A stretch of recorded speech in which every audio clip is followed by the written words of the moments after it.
नमस्कार, कड़क बात में आपका स्वागत है। और आज एक बड़ी खबर गाज़ा से आई है और वहाँ से खबर ये है कि इज़राइल वहाँ पर लगातार हमले कर वहाँ पर जो वहाँ की जो बिल्डिंगें हैं वो लगातार 3 दिन में बड़ी बिल्डिंगें गिरा चुका है।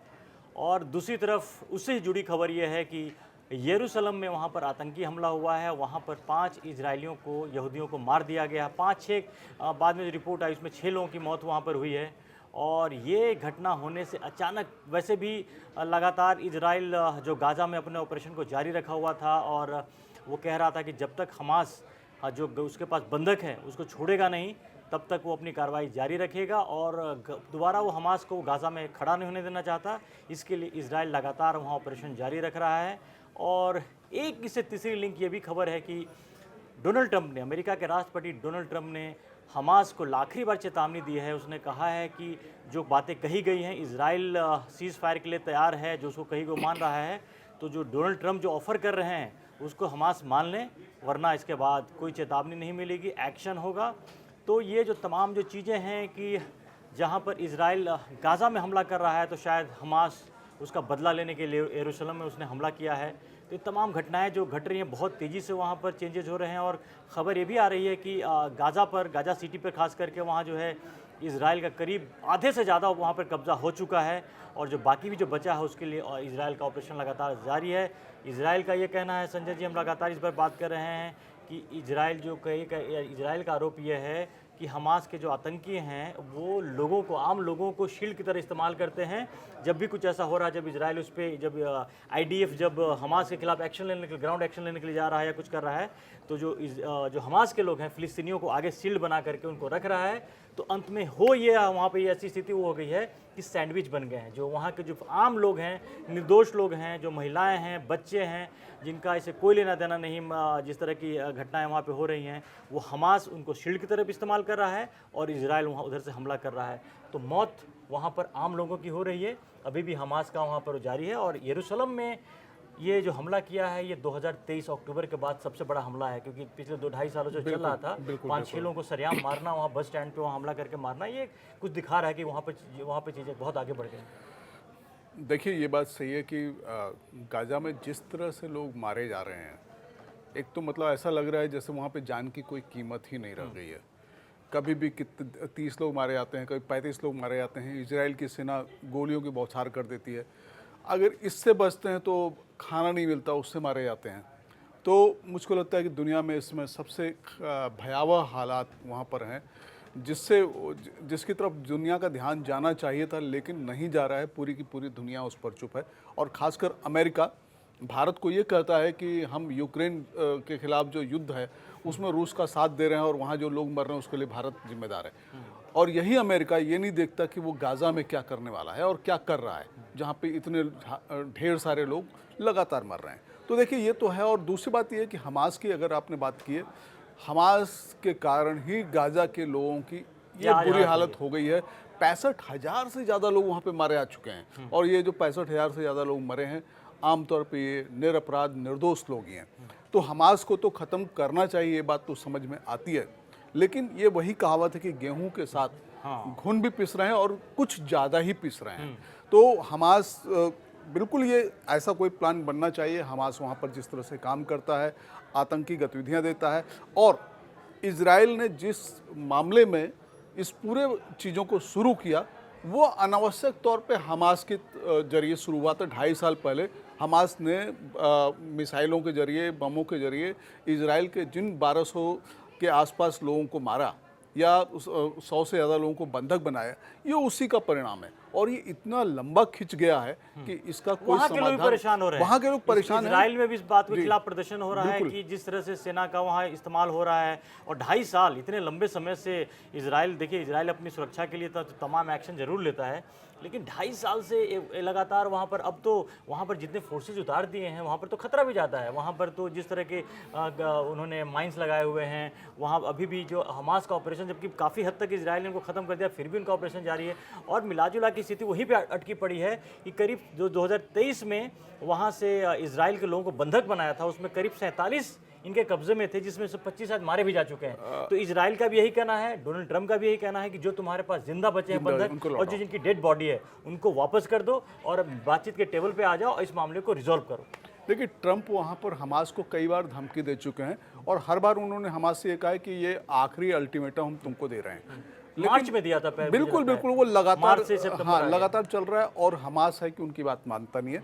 जो खबरें हैं, अल जजीरा जो खबर दे रहा है ट्रंप के हवाले से, उसके हिसाब से वहाँ पर वो लोग मानते हैं कि 50 बंधक उनके पास और हैं हमास के पास, और इस 50 बंधक में से 30 के आसपास मारे जा चुके हैं, 20 के आसपास ही जिंदा होंगे। लेकिन बात यह है कि वो ये कह रहे हैं कि भाई हमारे जो जिंदा बचे हुए लोग हैं उनको तो तुम वापस करो ही करो, और जो मर गए हैं उनके 100 तो दे दो कि हम उसका जो भी अंतिम संस्कार है वो हम कर पाएँ।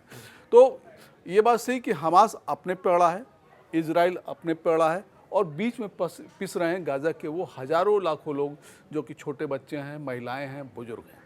और मुझे लगता है कि वो स्थिति दूर नहीं है जिस तरह से अगले कुछ दिन में ही, क्योंकि ये जो 40% से ज़्यादा कब्जा करने की जो बात थी ये 3-4 दिन पहले की बात थी। इजराइल काफ़ी एडवांस वहाँ पर हो चुका है और जिस तरह की उसकी प्लानिंग है, जितनी फौज उतार रखी है, नेतन्याहू छुपा नहीं रहे, उस बात को साफ साफ बोल रहे हैं। बिल्कुल साफ पूरा बोल रहे हैं। अब गाजा पहले वाली स्थिति में वापस उस इलाके को खाली ही करवाना चाहते हैं और वो दोबारा वो स्थिति में वापस नहीं जा सकता है। और हमास के लिए तो बिल्कुल भी क्लियर है कि हमास को तो जिंदा खड़ा नहीं, वो हमास को नहीं रहने देंगे, वो तो साफ है, क्योंकि उनको मालूम है कि अगर वो हमास को वहाँ पे रहने देंगे तो लगातार हमास उनके लिए सिरदर्द पैदा करता रहेगा, इसलिए उसको तो किसी भी तरह से उनको ख़त्म करना ही करना है। और दूसरे, गाजा पट्टी एक बड़ा इलाका है, 40-50 किलोमीटर तक फैला है। इसमें बेसिकली इजराइल का जो सबसे बड़ा वो है, जो ध्यान है, वो वहाँ पे एक शहरी केंद्र है, गाजा सिटी जो है, हाँ गाजा सिटी सेंटर, वहाँ को वो पूरा का पूरा खाली करवाना चाहता है। और इसीलिए देखिए क्या कर रहा है वो, कि वहाँ पे जितनी इमारतें हैं उनको वो बुरी तरह से ध्वस्त करता जा रहा है। 3 दिन में 3 बड़ी इमारतें हाँ, गिरी हैं। और अभी तक 50 इमारतें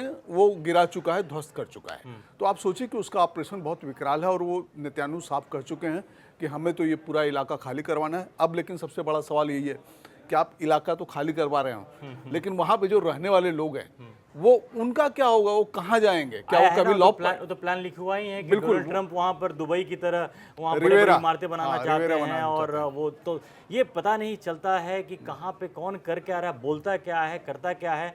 जिस तरह से इजराइल वहाँ पर बिल्कुल समतल बनाने पे पड़ा हुआ है, इससे तो एक बात तो जाहिर होता है कि अमेरिका का उसमें मौन समर्थन है।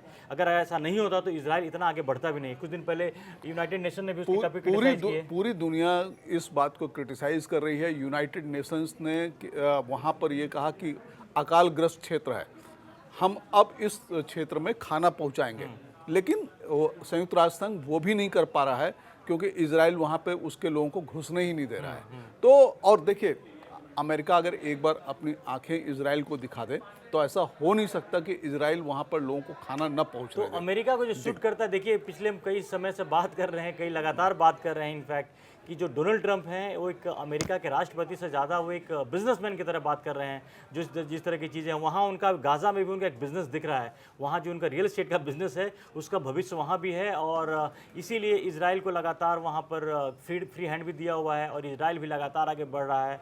तो अब ऐसा लग रहा है कि कुछ दिन और बचे हैं, कुछ दिन ऐसा लगता है, क्योंकि हमास लगता लक्षण ऐसे, हालांकि डोनाल्ड ट्रंप की धमकी के बाद हमास थोड़ा सा पीछे हटा है, बैकफुट पर आया है। उसने कहा है कि हम मतलब जल्दी से बातचीत के टेबल पे आने के लिए तैयार है, लेकिन वो पहले भी कर चुका है, लेकिन वो आता नहीं है, वो बातें होती नहीं है, क्योंकि मेन जो मुद्दा ही टिका हुआ कि बंधक को रिहा करना। अगर वो बंधक को रिहा कर दे तो हो सकता है कि इजराइल पर एक प्रेशर बने और फिर उसके बाद उसके पास कोई एक्शन आगे लेने का कोई बहाना नहीं मिलेगा। देखिए धर्मेंद्र जी, मेन बात क्या है कि ये पूरी कवायद जो है ये है, हमास भी जानता है कि इजराइल हमास को ख़त्म करना चाहता है, हमास ये भी जानता है कि अमेरिका की मंशा भी यही है।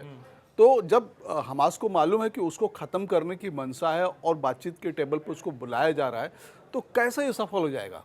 तो संभव ही नहीं है ना कि हमको मालूम है कि हमको कोई मारना चाहता है और वो चाह रहा है नहीं तुम बातचीत के टेबल पे भी आ जाओ। तो ये तो इसीलिए वो चीज़ अटकी हुई है, नहीं तो अभी तक हो गया होता। और यही बात है ना कि जिस तरह से यरूशलेम में हमला हुआ, कि अगर हमास का इरादा ही होता, अब ये कंफर्म अभी तक नहीं हुआ, लेकिन जरूर यहाँ तक हमास होगा, और कौन होगा यरूशलेम में हमला करने वाला, तो एक बात तो साफ दिख रहा है, वो फिलिस्तीनियों का नाम लिया जा रहा है कि कोई पश्चिम फिलिस्तीन में रहने वाले जो लोग हैं उन्होंने बिना लेकिन उस इलाके में बिना हमास के सपोर्ट के इस तरह की घटनाएं होना बहुत मुश्किल है। तो एक इजराइल को एक और बहाना मिल गया है कि आगे वो अपनी कार्रवाई जारी रख पाए, क्योंकि इसके बाद जिस तरह से हमला हुआ है यरूशलेम में, लास्ट जो खबर मिली थी 6 मरे थे, लेकिन आगे का भी अपडेट आना बाकी है। तो अब इजराइल जिस तरह से बेंजामिन नेतन्याहू हौती ने की भी बात धर्मेंद्र जी करनी वो चाहिए उसकी कि हौती हौती की जो भी इस समय कर रहा है। हो सकता है रोल हो उसमें। तो जिस तरह से इसका मतलब है कि नेतन्याहू को अगर आप ऐसे तरह अगर इस तरह के मौके देंगे तो सीज फायर तो भूल जाइए, वो बातचीत के लिए भी तैयार नहीं होंगे। और ये जो यरूशलेम पे जो ताज़ा हमला हुआ है उसके बाद वहाँ की स्थिति और ख़राब हो गई है, और मुझे लगता नहीं कि अब किसी तरह से कोई बातचीत होगी। अब इजराइल अपने हिसाब से जिसको करना है वो आगे करेगा, और हमास के खिलाफ और बाकी जो हौती के खिलाफ भी उसका चल ही रहा है, लगातार वो हमले कर रहा है, उसको देखा जा रहा है। तो ये स्थिति और विकट होती जा रही है, बिगड़ती जा रही है संभलने के बजाय। तो इस तमाम अपडेट्स पे आपकी नज़र बनाए रखिए, हम भी आपको इस तमाम अपडेट्स के साथ आपके पास सामने फिर से आएंगे। अगर आपने कड़क को सब्सक्राइब नहीं किया है तो अभी जाकर के सब्सक्राइब जरूर कर लीजिए। फिलहाल के लिए धन्यवाद। धन्यवाद।